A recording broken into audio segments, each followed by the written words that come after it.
Pakiramdam mo ba'y naliligaw ka na sa buhay? Wala kang direksyon. Parang paikot-ikot ka lang. Paulit-ulit ang tanong sa sarili, ano ba talagang ginagawa ko? Tama na. Hindi ka ginawa para magpakalunod sa pagkalito. Hindi ka ginawa para magpatalo sa gulo ng mundo. Ito na ang sandali para bumangon. Ito ang panahon para muling buuin ang sarili mong landas. Hindi mo kailangang maging perpekto, kailangan mo lang magsimula. At dito, ipapakita ko sa iyo ang 9 na hakbang, mga hakbang na hinubog ng karunungan ng Stoicism. Sina Marcus Aurelius, Seneca, Epictetus, mga lalaking binalot ng unos, pero nanatiling matatag.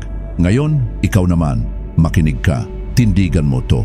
Ito ang simula ng pagbabalik mo. Una, tumigil at huminga. Huminto ka, hindi para sumuko, kundi para huminga. Dahil sa bawat segundo ng pagkataranta, unti-unti mong kinakain ang sarili mong kapayapaan. At kapag ang isipan mo'y gulo, sunod na guguho ang katawan mo, ang puso mo, ang direksyon mo.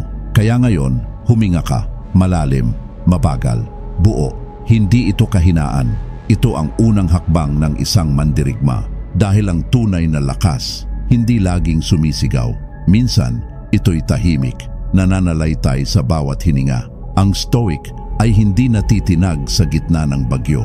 Hindi dahil walang takot, kundi dahil marunong siyang huminga. Kalma ang kalasag niya, kalinawan ang sandata niya. Sa bawat paghinga, binabalik mo ang sarili mo sa ngayon. At sa ngayon, nagsisimula ang pagbabago. Pangalawa, tanggapin ang hindi mo makokontrol. Hindi mo hawak ang lahat. At yan ang katotohanang kailangan mong tanggapin ngayon na. Ang panahon, uulan kung uulan, titigil kung titigil. Ang opinyon ng iba, lilipad na parang alon ng hangin. Hindi mo kayang itigil kahit anong pilit mo. Ang nakaraan, tapos na, hindi na mababawi. Kaya tanungin mo ang sarili mo, bakit ko pa inuubos ang lakas ko sa bagay na hindi ko naman kontrolado? Ang tunay na mandirigma, hindi siya nagpapagod sa labang hindi kanya. Pinipili niya ang digmaan na may saysay. Hindi dahil takot siya, kundi dahil matalino siya. Ito ang Stoic mindset. Alamin kung ano ang saklaw mo, tanggapin kung ano ang hindi, at ilaan mo ang bawat patak ng lakas mo sa bagay na kaya mong baguhin. Hindi mo kontrolado ang mundo, pero kontrolado mo ang iyong kilos, ang iyong reaksyon, ang iyong paninindigan. At minsan, yun lang ang kailangan para muling mabuo ang direksyon mo sa gitna ng kaguluhan. Pangatlo, linisin ang isipan. Burahin mo ang ingay, yung paulit-ulit na boses ng pagdududa, yung mga opinyon na walang halaga pero paulit-ulit mong pinapakinggan, yung balitang sumisigaw ng takot araw-araw. Linisin mo ang isipan mo. Hindi ito basurahan ng mundo, hindi ito tambakan ng inggit, galit at takot na hindi naman sa'yo galing. Bawat distraction, bawat negatibong iniisip mo, parang alikabok sa salamin ng utak mo. At hanggat hindi mo ito pinupunasan, hindi mo makikita kung sino ka talaga. Ang Stoic tahimik, hindi dahil wala siyang boses, kundi dahil pinili niyang hindi mag-aksaya ng salita sa walang saysay. Alam niya, sa katahimikan, doon lumalakas ang isip. At sa kalinawan, doon lumilitaw ang layunin. Tanggalin mo ang hindi makakatulong.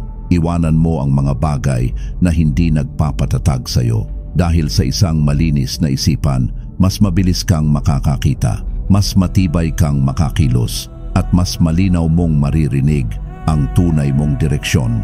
Pang-apat, gumawa ng maliit na hakbang. Hindi mo kailangang tumalon. Hindi mo kailangang magbago agad-agad.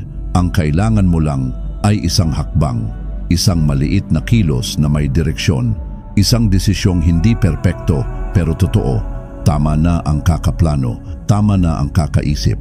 Ang buhay ay hindi nasusukat sa galing mo mag-isip ng plano, nasusukat ito sa tapang mong kumilos kahit paunti-unti. E paano kung maliit lang ang nagawa ko? Maliit? Mas mabuti yan kaysa wala. Dahil ang bawat malaking tagumpay nagsimula sa unang maliit na hakbang. Ang Stoic ay hindi naghihintay ng perpektong pagkakataon. Ginagawa niya ang kaya ngayon dahil alam niya ang kinabukasan ay bunga ng aksyon ngayon, hindi ng perpektong plano bukas. Kaya kung gusto mong makaalis sa pagkaligaw, huwag mong hintayin ang himala. Ikilos mo ang isa mong paa, kahit dahan-dahan, kahit hindi sigurado. Ang mahalaga, gumagalaw ka. At sa bawat hakbang mo, mas lumalapit ka sa kung sino ka talaga. Panglima, ipaalala sa sarili ang layunin. Bakit ka nagsimula? Anong dahilan mo? Kanino ka lumalaban? Para saan mo to ginagawa? Sa gitna ng pagkaligaw, ang pinakamalalim na tanong ay hindi saan ako pupunta, kundi bakit ako nagsimula. Dahil sa bawat tanong na bakit, may apoy na muling sisiklab. Apoy na matagal nang natabunan ng pagod, ng takot, ng duda, pero hindi kailanman nawala. Alalahanin mo kung bakit ka bumangon nung una, kung bakit mo tiniis ang sakit, kung bakit mo piniling lumaban kahit mahirap. Ang layunin mo, hindi yan nawawala. Minsan lang, natatabunan ng ingay ng mundo. Kaya ngayon, balikan mo, buong tapang, buong linaw. Ang stoic ay hindi lang basta gumagalaw. May direksyon siya, may dahilan. Alam niya kung bakit siya naririto. At yun ang nagbibigay ng lakas tuwing gusto na niyang sumuko. Kaya ikaw, huminto ka, pumikit ka. Tanungin mo ang sarili mo, bakit ko ito ginagawa? At sa sagot mo, doon ka muling lalaban. Mas buo, mas malinaw, mas matatag. Pang-anim, maging present. Tama na ang pagluksa sa kahapon. Tama na ang pangambang paulit-ulit para sa bukas. Dahil ang totoo, wala kang kontrol sa alinman sa dalawang yan. Ang kahapon, tapos na. Ang bukas, hindi mo pa hawak. Pero ang ngayon, sa'yo yan. Ito ang oras mo, sandali mo, buhay mo. Huwag mong sayangin ang ngayon sa pag-iisip ng mga bagay na hindi mo pa o nawala na. Dahil bawat segundo ng ngayon, yan ang bumubuo sa kinabukasan mo. Ang stoic ay hindi naglalakbay sa alaala. Hindi rin siya natitigilan sa takot ng hinaharap.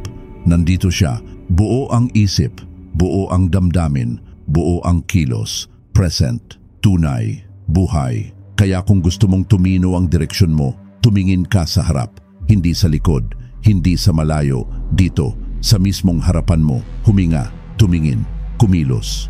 Ngayon ang sandaling mahalaga at habang pinipili mong yakapin ang ngayon, unti-unting lumilinaw ang bukas. Pang-7, magbasa, matuto, magmuni-muni. Ang utak na walang laman, madaling lituhin, madaling hilahin, madaling iligaw.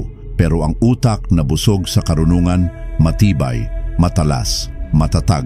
Hindi basta-basta natitinag ng opinyon, hindi nauubusan ng direksyon. Kaya kung pakiramdam mo'y naliligaw ka, pakainin mo ang isip mo. Magbasa ka, matuto, magtanong, magmuni-muni. Hindi sapat ang lakas ng katawan kung ang isip ay gutom.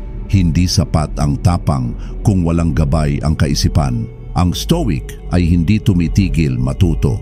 Sa aklat, sa karanasan, sa katahimikan. Dahil alam niya, ang tunay na lakas ay nagsisimula sa pagkaunawa. Bawat pahina na binubuklat mo, bawat aral na pinagninilayan mo, ay parang apoy na dahan-dahang nagbibigay liwanag sa madilim mong daan. Kaya huwag mong hayaang manatiling hungkag ang isip. Busugin mo ito, punuin ng talino, hindi chismis, ng karunungan, hindi kaguluhan. At sa bawat natututunan mo, unti-unti mong mababalikan ang landas na nawala. Mas matatag, mas marunong, mas handa. Pang-8, magpasalamat. Kahit mahirap, kahit nasa dilim ka, may liwanag. Hindi mo lang nakikita. Ang buhay mo hindi laging makulay. Puno ng pagsubok, puno ng hirap. Pero kahit sa gitna ng dilim, may mga bagay na dapat ipagpasalamat. Hindi mo kailangang magpasalamat lang kapag maganda ang lahat. Hindi mo kailangang magpasalamat lang kapag ang lahat ay ayon sa plano mo. Dahil ang stoic hindi tumitingin sa paligid para magpasalamat. Tinitingnan niya ang loob, ang puso, ang isipan. Sa bawat paghinga, may dahilan para magpasalamat. Sa bawat pagkatalo, may natutunan. Sa bawat sugat, may lakas na nabuo. Ang pasasalamat, hindi ito simpleng salita. Ito ay lakas. Isang mentalidad na bumangon mula sa hirap. Isang pananaw na nagsasabing kahit mahirap, may dahilan. Kaya ngayon, kahit na pakiramdam mo'y nawawala ang lahat, magpasalamat ka. Magpasalamat ka sa pagkakataong lumaban. Magpasalamat ka sa pagkakataong magbago. Dahil sa bawat pasasalamat, binabago mo ang paraan ng pagtingin mo sa mundo. At mula sa mga simpleng pagpapasalamat, doon magsisimula ang pinakamalaking pagbabago. Pangsyam, bumangon araw-araw. Ang Stoic ay hindi naghihintay ng inspirasyon. Hindi siya umaasa sa tamang sandali o sa perpektong pagkakataon. Kumakilos siya araw-araw, paulit-ulit, walang palya. Ang buhay, hindi isang pangarap na darating kung maghihintay ka lang. Ang buhay, isang laban na kinakaharap mo araw-araw at tanging disiplina ang magdadala sa iyo sa tagumpay. Hindi mo kailangang maging perfect. Hindi mo kailangang magtagumpay agad. Ang kailangan mo lang ay magbangon muli at magsimula ulit araw-araw. Dahil ang Stoic ay hindi sumusuko. Hindi siya natitinag ng pagkatalo. Hindi siya humihinto kahit masakit, kahit mahirap, kahit walang nakikita sa dulo ng daan. Siya ay disiplinado. Siya ay patuloy na kumikilos hanggang sa magbunga ang kanyang mga hakbang. Huwag mong hintayin ang maghapon para magbago. Magbago ka ngayon na. Kumilos ka ngayon na, araw-araw. Hanggang sa ang disiplina mo ay maging kalakasan mo. Naliligaw ka man ngayon, hindi ka natapos. Hindi mo patapos ang laban. Ikaw ang may hawak ng manibela. Kumilos ka, tumindig ka, magsimula ka muli.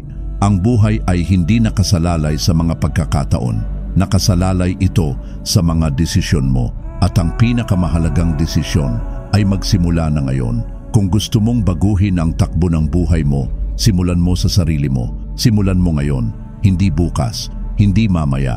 Ikaw ang gumagawa ng iyong kapalaran. Kaya kumilos, tumindig at magpatuloy.